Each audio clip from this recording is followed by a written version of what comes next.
Hello and welcome to the Indian Ocean World podcast. My name is Philip Gooding and I'm a project manager at the Indian Ocean World Centre at McGill University. For this podcast, I'm thrilled to be joined by Professor Devika Shankar. Professor Shankar is a professor at Hong Kong University and is a historian of modern South Asia and the Indian Ocean region with primary research interests in the fields of environmental history, economic history, and science and technology studies.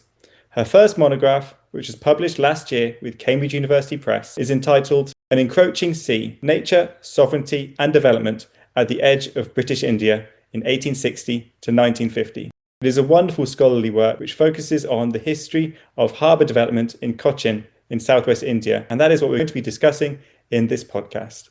Devika, thank you very much for joining me on this podcast. I firstly want to start by asking you about what drew you to the history of Cochin and its harbour, and what were the origins of your project, and what did you set out to achieve when you embarked upon it?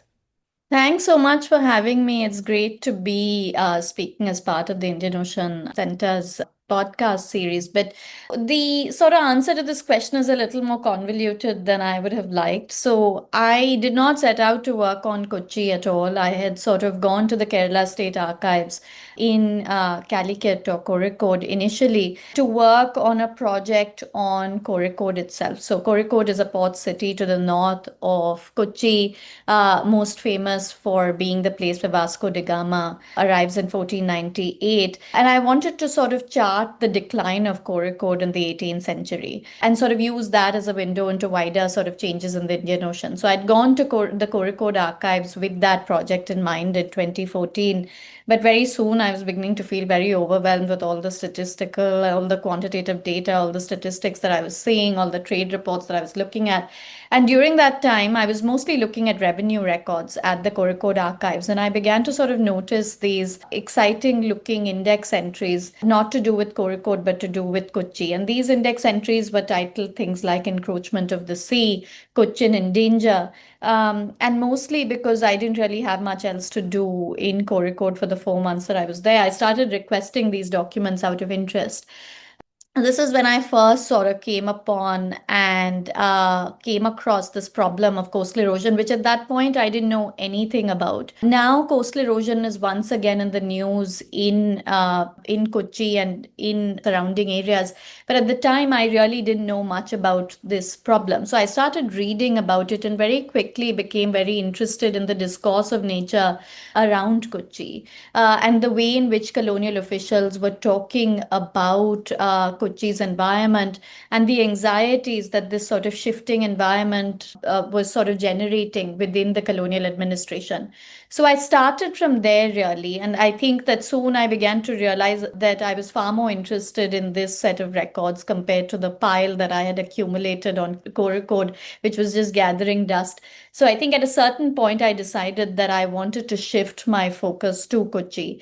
And initially, I was sort of interested in looking at this discourse of nature. I had done, during my PhD, I'd done a few courses on the history of science. So that is the angle that I first got interested in. And over time, I sort of, as I started reading more and as I started coming across more sources, I became interested in the relationship between coastal erosion on the one hand and harbor development on the other. And the question around how do you sort of deal with an eroding coastline on the one hand, and why, in the particular case of Cochin, eventually in the early 20th century, does the colonial state decide to tackle coastal erosion with a port development scheme? So I sort of, that's how I got into it. So when this project first sort of started taking shape in my mind, it was mostly a sort of environmental history of Cochin and its surroundings, but I think it sort of expanded in ways that I didn't quite expect much later as I was doing my PhD. And of course, one of the ways that your book really did expand was into the idea of sovereignty and territorial sovereignty, which brings in the idea of legal history. And I think that's one of the really major, wonderful contributions of your book is the way that you intertwine these kind of two subdisciplines of history, environmental history and legal history. And I suppose, how did they kind of inspire your work? How did bringing them together really help you to conceive this history that you wrote about? And do you think, I suppose, environmental historians can learn more from legal historians moving forward, and I suppose vice versa too? What do they methodologically, how do they speak to each other? Yes, so this is something, again, I didn't really have a clear understanding of this at the start. But once I started in the Kochi case, various kinds of legal questions become quite pertinent. And this is something that more historians, Devjani Bhattacharya's work, when I started looking at environmental issues around Kochi and the sort of fluid landscape that I was looking at, her book was just about coming out then. And I think engaging with her work was very useful for me at that point. And, she does a lot to show how, when we think about environmental transformations, we often think about transformations in terms of technology and the technological interventions, but how important law is to the way in which these interventions are made possible. At the same time, how law itself is shaped by different kinds of ecologies. And that's something that we need to be mindful of. And I think that that was very useful for me as I was navigating or as I was looking at different kinds of material in the Kochi case.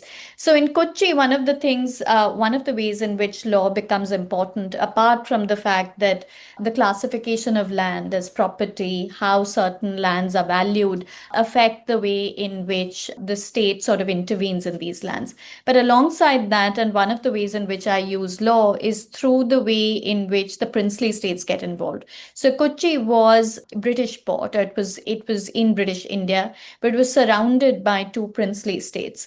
And one of the things that I explore through the book is how one of the princely states in particular, which was also called Kochi, starts using international law at a certain point in the early 20th century to make certain kinds of territorial claims around the harbor by making claims over the backwaters. So the fluid landscape sort of makes some of these legal claims possible.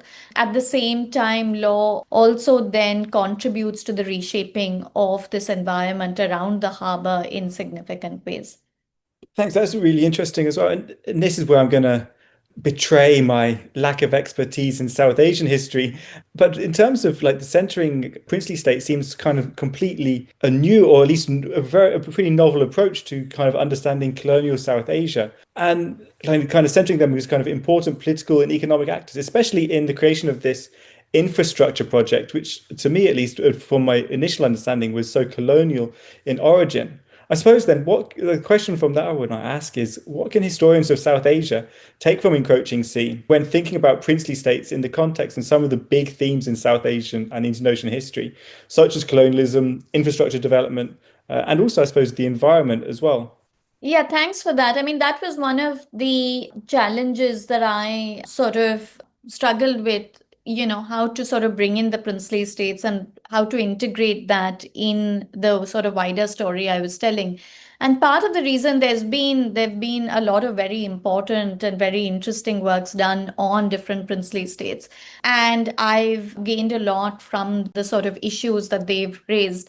But one of the things that more recent histories, and I think that there have been a few people before me also who've sort of emphasized this, is that often there's a sort of split in the sort of historiography in South Asia. So there is a set of literature, a set of important scholarship on princely states. Most of these works have either been sort of case studies of particular princely states or several princely states or surveys of princely states more broadly.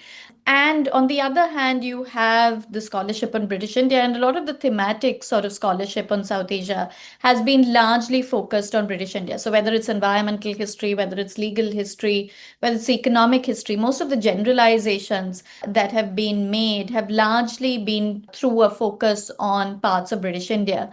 But what the Cochin case sort of allowed me to do was to bring them together, because what I sort of argue in this book is that you can't understand the execution of the Cochin project by only looking at the colonial state or by only looking at the princely state. It sort of forces us to consider the two together.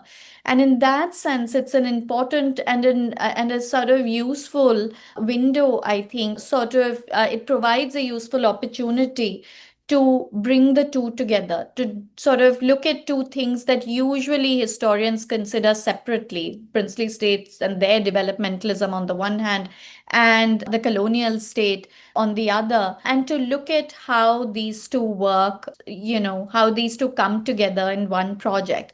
So that was very much a part of once I started recognizing just how important the princely state was to this project. I wanted to sort of see how I could write a story of this project that sort of deals with the colonial state while also giving equal importance in many ways to the princely state, and to sort of bring the two together.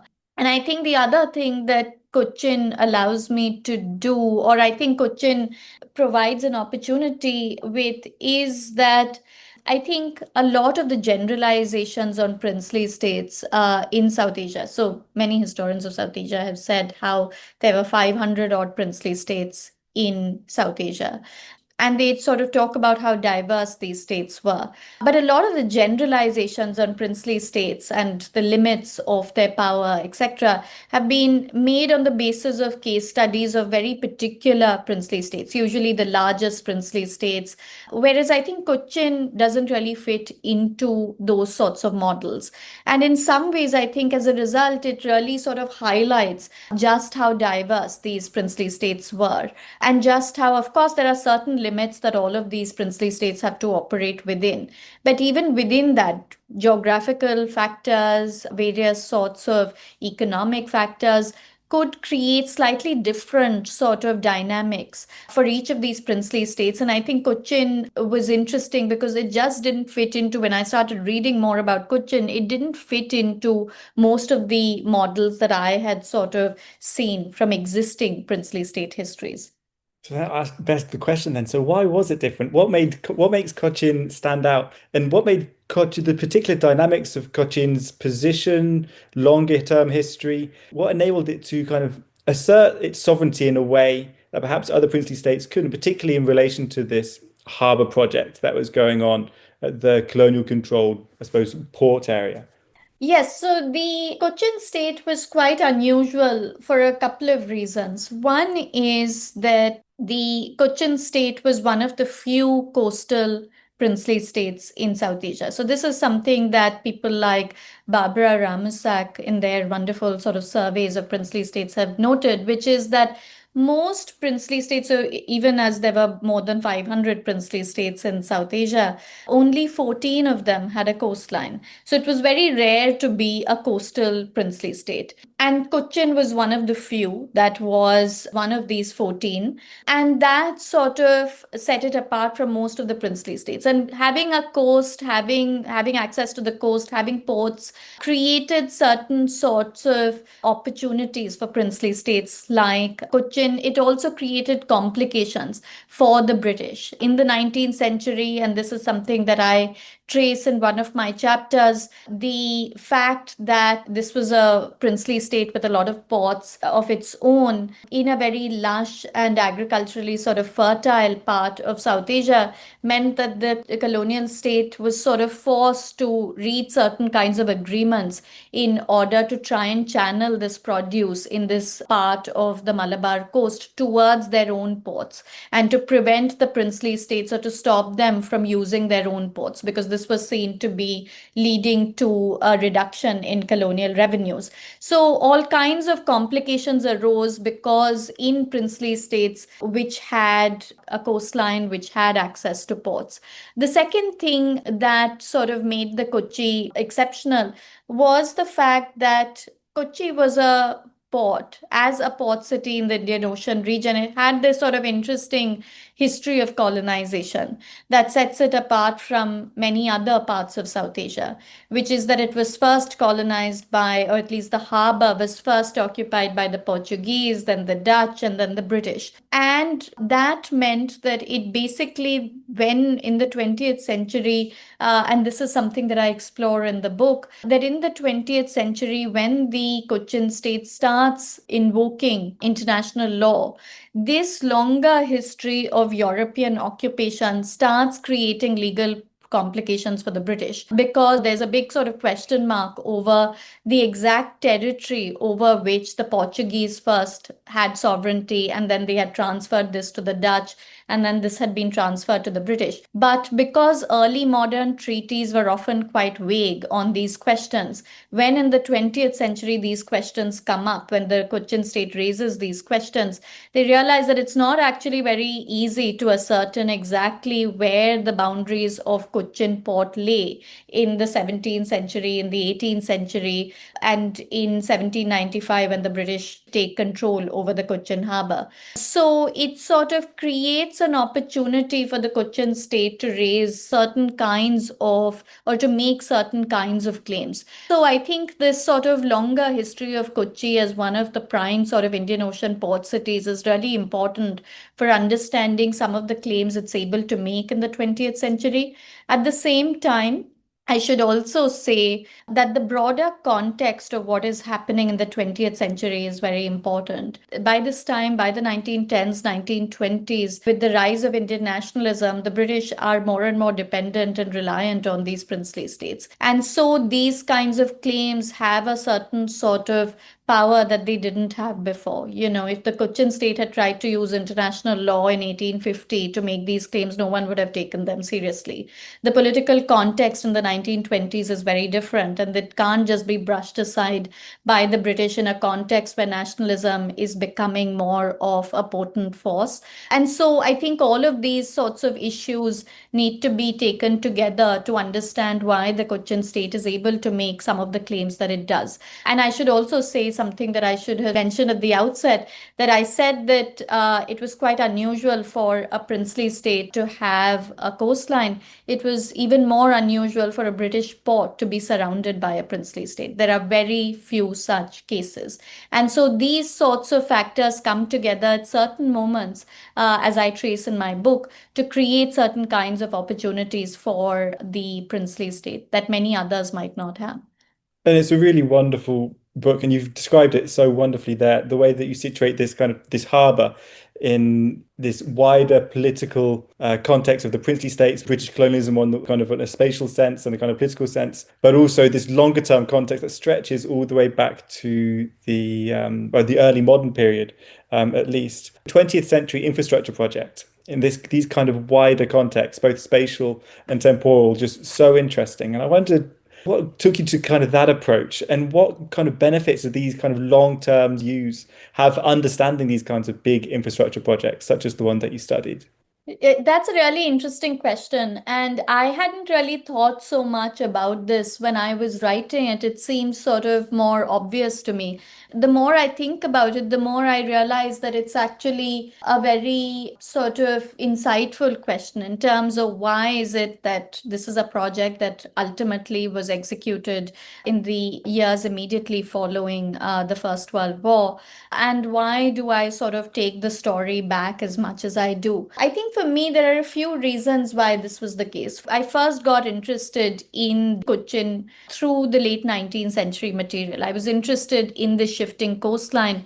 And when I did decide to work on the port of Kochi, it was because I was interested in this relationship between this eroding coastline and port development.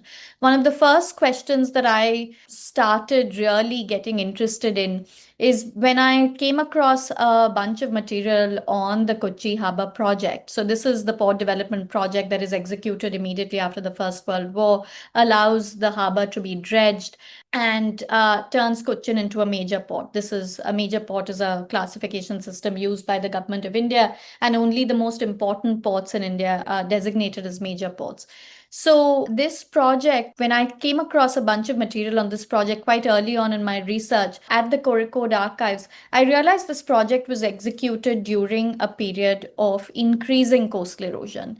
And at the time, I thought this was a little sort of odd. On the one hand, I had been reading about coastal erosion from the late 19th century. These fears seem to have intensified by the early 20th century, and many colonial officials were raising serious questions about the future of Cochin's harbour and the port of Kochi. At the same time, after refusing to invest in port development for many decades, they suddenly say, in that precise moment when fears about the possible sort of submergence of this harbour increase, that's when the colonial state finally agrees to embark on a port development scheme. It didn't quite make sense to me at the time. I thought, why, if you're so worried about, if you keep talking about how unstable this port is, how unstable this harbour is, then why are you investing so much money? And why are you choosing to invest or choosing to intervene in this way? You could have, the colonial state could have, invested in coast protection works, which is what a lot of local communities were asking for. But instead, a port development project is executed. So for me, that longer history was important to show that coastal erosion had been a problem that had been dominating, at least at the local level. Colonial discussions around Cochin had been dominated by this concern around coastal erosion. What it also helped me to do was that a lot of the scholarship on fluid landscapes in South Asia has been largely focused on the Bengal Delta. And much of that work sort of looks at that period when when the colonial state intervenes. So there's almost a sense that one gets from this literature. I've drawn so much from so many of the works focused on the Bengal Delta.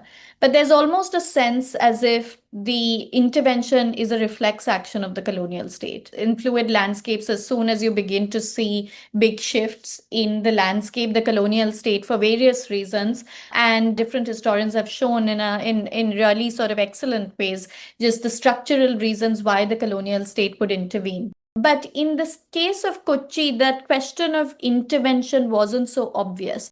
And in my book, I look at why. Why is it that in Kochi, for a long time, even as large areas around the coastline are being lost to the sea, throughout the late 19th century, the colonial state refuses to do anything. And so for me, this period of non-intervention was very important to sort of start with, to show that it then allowed me to look more closely at exactly why the colonial state decides to intervene when it does, rather than taking that intervention for granted or assuming that the colonial state is going to intervene. And so I think that that's why that longer history was very important, because it sort of allowed me to look at non-intervention and intervention simultaneously. Now, the focus on coastal erosion, of course, is very pertinent, dominates a lot of kind of global headlines, and particularly in the Western Indian Ocean, which is the fastest warming oceanic world in current times. But kind of coastal erosion is kind of a slow process. It's rather than kind of a sudden disaster that I suppose like sudden disasters often make headlines in the period that you're discussing here. Often garnered colonial responses. And also, those kind of disasters received a lot of attention from historians. But it seems to me that given how pertinent coastal erosion is in the current era, that it's so pertinent that this kind of study is being done now as well. I wondered, how much did you consider current trends in disaster histories? And how does your work kind of build on or modify when the kind of disaster you're looking at, or coastal erosion, if we consider disaster, would be a much slower disaster than commonly gained attention from colonial rulers and also gains attention from historians in the present? Yeah, that was a very that was quite central to the way I started thinking about this project. As I mentioned, literature that I had read on disasters, largely focusing on disasters like floods, and there's a very rich sort of literature on floods in South Asia. As I mentioned, sort of looked at colonial interventions in certain ways, whereas I think a slower process, the distinct sort of temporality in that sense of coastal erosion as opposed to other sort of more visible and more sort of dramatic disasters that force some sort of action, whether it's performative or not. I think that the distinct sort of temporality of coastal erosion was always something from the beginning when I started thinking about this project that was important to how I started thinking about this, because that is quite central to this question of intervention and non-intervention. one of the things that I argue is that because coastal erosion is firstly not a sort of visible disaster of the sort that, say, a big flood is, and because the lands that were being lost were sort of categorized as low value lands in the sort of colonial economic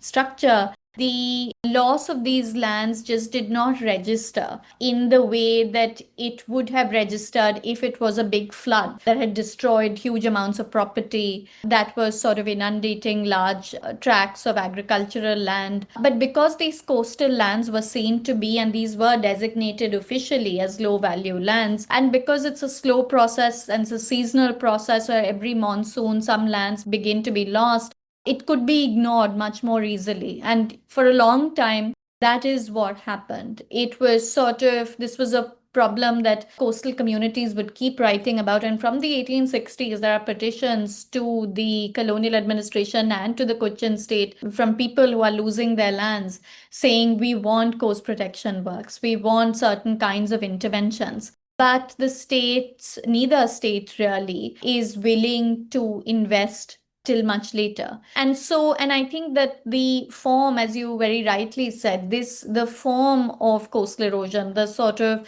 the nature of coastal erosion is absolutely central for understanding this sort of process. In terms of more contemporary concerns, I think that that's also something that I don't explicitly engage with it, I think, as much as I could have, perhaps. But I think as you rightly pointed out, I think it is very pertinent in a period when, again, you have sort of changes that are taking place, often along coastlines, again, but ones that can be, or at least people who want to ignore them, are able to ignore them up until a certain point. Of course, now many things are becoming even harder to ignore. And despite that, we are not seeing the sort of changes that one would have thought.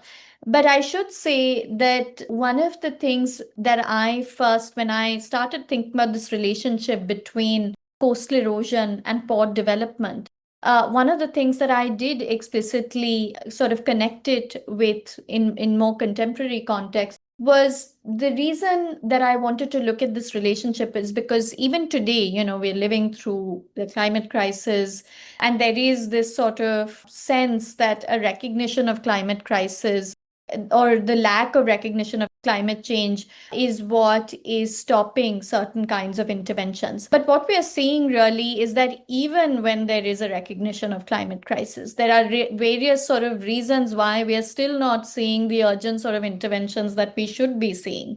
And for me, that is one of the things that this book sort of addresses, which is that in the context of, there is often a sense in the sort of developmentalist literature in South Asia and elsewhere, which is that the late 19th, early 20th century state was just, full of misplaced confidence in its own ability to transform nature. And it was sure that it could sort of mitigate any sort of adverse consequences, and that is part of what sort of drove certain kinds of destructive interventions. Now, that is obviously true, and this did happen, and this was a feature of the modern state in many parts of the world.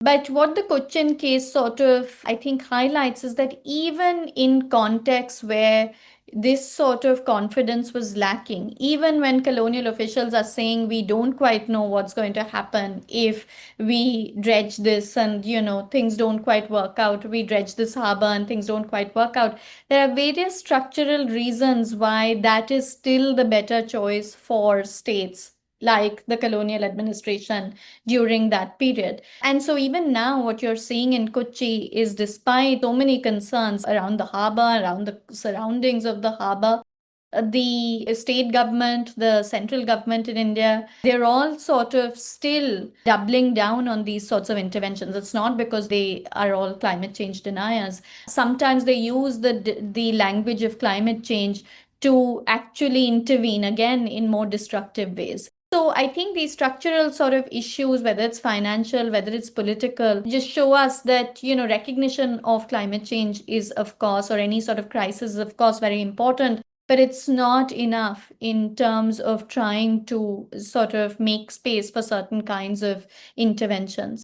Thanks so much for that. It's a really wonderful book, and I think I've conveyed throughout this how much I really enjoyed reading it and the contribution to understanding just one project through all these different lenses. They speak to current day issues and as well as very innovative way of looking at the past as well. So thank you so much for writing it and being on this podcast. But before I do let you go, I do have to ask you one obligatory final question, and that is, what are you working on now? And what can we expect to read or hear from you sometime in the indeterminate future? I mean, having just finished this book, which I've been sort of working on for the last almost exactly 10 years now, I think I was sort of, happy to not jump into another big 10-year long project. So for now, I've been sort of trying to finish up some smaller projects, one on the ice trade and another on ports more broadly in South Asia. I do have a couple of sort of projects that I've started slowly thinking about. One is the history of abandoned infrastructure projects along the Pork Strait and Gulf of Mannar. So these are the waters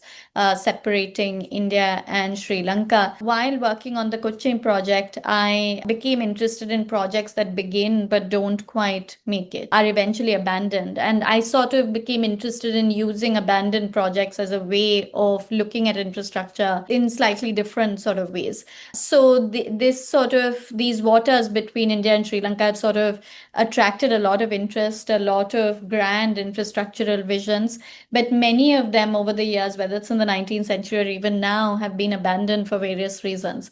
And so I wanted to sort of look at that. The other sort of project that I've started getting interested in is a sort of history of salt in India, or a sort of history of, or a sort of commodity history of salt, and using salt, which is so important in India politically, economically, and otherwise. And it's also a coastal commodity. So to use salt as a way of thinking about important transformations in India in the 19th and 20th centuries. Wonderful. I really look forward to hearing more about those in the future. Thank you again for joining me on this podcast recording, Professor Shankar, and for answering my questions. I also want to say thank you to our new podcast team member, Sofia O'Reilly, for editing this podcast. And I want to thank you, the listener, for streaming or downloading. Once again, my name is Philip Gooding, and you've been listening to the Indian Ocean World podcast. We would like to acknowledge the generous support of the Social Sciences and Humanities Research Council of Canada. The Indian Ocean World podcast is produced under the SSHRC-funded Partnership, Appraising Risk, past and present.